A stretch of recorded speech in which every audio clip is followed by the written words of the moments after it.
Good evening, everyone. It's me, Drive Ghost, and it's time to continue the absurd scaling of Dragon Ball series. And before we jump into Super, I figured we'd do a relatively quick video about Dragon Ball GT. So, let's get right into it and talk about how GT drastically increases the scaling before even getting to Super. So, for starters, what is Dragon Ball GT? Well, Dragon Ball GT was the original continuation of Dragon Ball Z before Dragon Ball Super or its movies were even thought of, really. Excuse me. Created by Fuji TV and Toei Company, GT didn't have nearly as much input from Akira Toriyama other than designs from some characters. This is one of the many reasons GT was considered non-canon even before Super's debut. However, while GT may not be perfect and may not be canon, it certainly has interesting scaling. Now, first, let's tackle the Goku situation. For the vast majority of Dragon Ball GT, Goku is stuck in a kid body due to a wish made by the Dragon Balls. Many believe that he's weaker in this state, but that's not actually the case. Rather, it's simply that his stamina was worse and his younger body wasn't able to handle the strain of his Super Saiyan transformations like his adult body could. So he's not weaker, he just can't maintain his full power as long as he could before.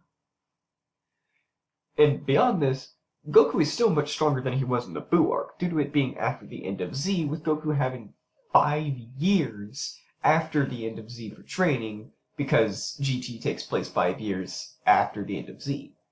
And in addition to that, the end of Z itself was 10 years after the Buu saga, so that's 15 years that Goku has been probably training, considering that he always trains, and would be getting stronger, likely even mastering Super Saiyan 3 and decreasing its strain.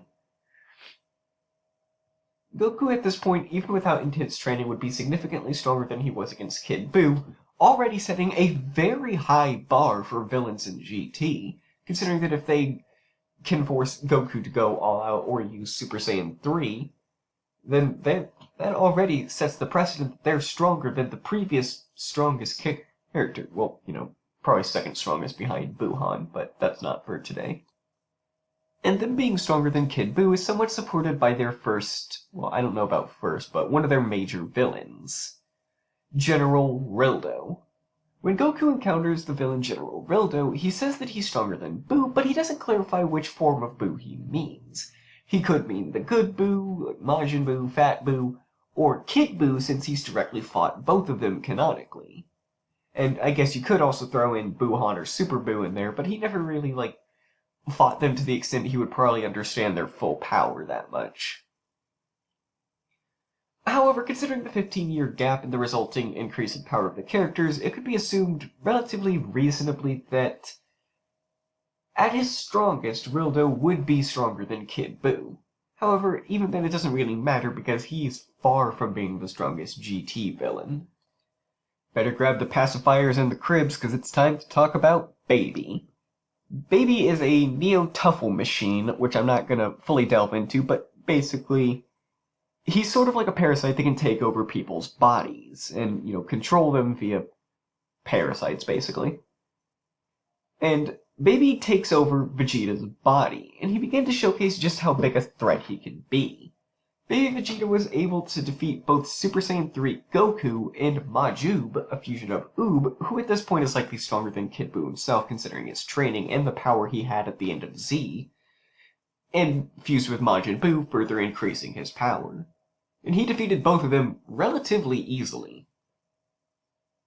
Baby also achieves power even greater than that, as he undergoes an Oozaru transformation, multiplying his power more than 10 times because it was actually a golden Oozaru transformation. And while the multiplier for that is unknown, it can be assumed that it's around 500 times, considering it's basically Great Ape using the Super Saiyan power, meaning combining the 10 times and 50 times boosts, bam, 500 times.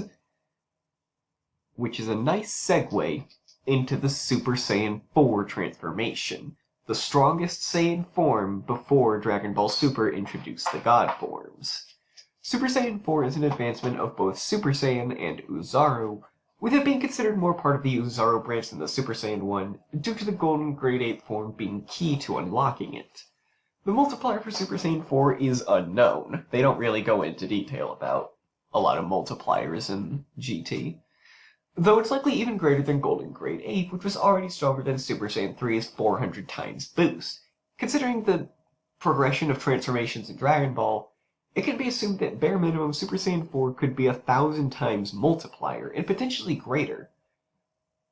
With some people online saying that since Super Saiyan 4 is a limit breaker, it gets stronger each time it's used, which would also make sense considering what we see from the form later on fighting against the Shadow Dragons and stuff. And speaking of which, now we could go into Super 17, but his potential is harder to gauge and ultimately irrelevant considering the Shadow Dragons, and specifically Shinran, who has a much more clear margin of power. Shinran is a Shadow Dragon, which are beasts born from the negative energy made from selfish wishes from the Dragon Balls. Sin absorbed the other Dragon Balls and transformed into Omega Shinran, the strongest villain in GT by far. Omega Shinran not only has the powers of the other Shadow Dragons plus his own, his sheer raw power is massive. He was significantly stronger than both Goku and Vegeta's Super Saiyan 4 forms, forcing them to perform the fusion dance. Not only that, he himself says that he'll destroy the entire universe. Now, he doesn't give a time frame, so we don't know if he can just destroy it instantly. I think specifically what he says is that with his negative energy, he'll lay waste to the universe, so it could take him time to do so, we just don't know. But considering the power progression at this point, it's not astronomical to believe that he could destroy the universe in, probably less than a year if he, sweats for it. And now let's talk about the man who held the title of the strongest character in Dragon Ball for over a decade, Super Saiyan 4 Gogeta. Before Super, this guy was the top dog, the head honcho of Dragon Ball scaling. There was no one stronger than him to our knowledge.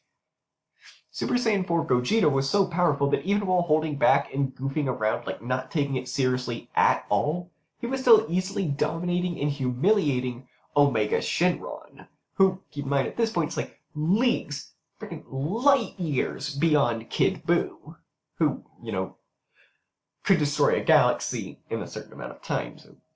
And Omega Shinran himself obviously scales up to Universal to an extent, and he completely bitched him.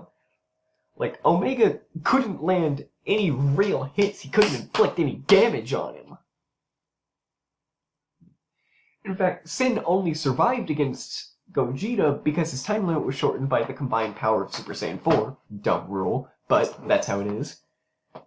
And, regenerating after his Big Bang Kamehameha, and Gogeta not being able to get off the second one in time. Still, keep in mind, Omega Shinran himself says that he'll destroy the universe, or lay waste to it. And Gogeta was much stronger than him.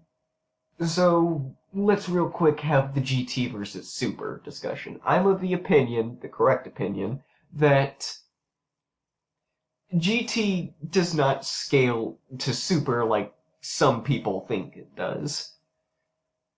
But, considering the feat for Goku's first Super Saiyan God form is threatening to destroy the universe by just clashing fists with Beerus, and Omega says he could lay waste to the universe, Gogeta was significantly stronger than him, we could say that Super Saiyan 4 Gogeta could be as strong or potentially slightly stronger than Goku's first Super Saiyan God form, but he won't get any further than that. But we're not talking about Super just yet. I just wanted to bring that up as a segue into getting into Super because it is relevant.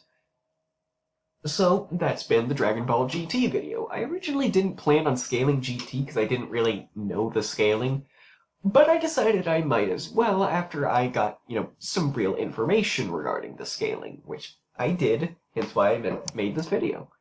So I hope you guys enjoyed it, and I hope you're excited for Super, because I know I'm not, because that's going to give me a headache. I'm joking, of course, I'm excited for it.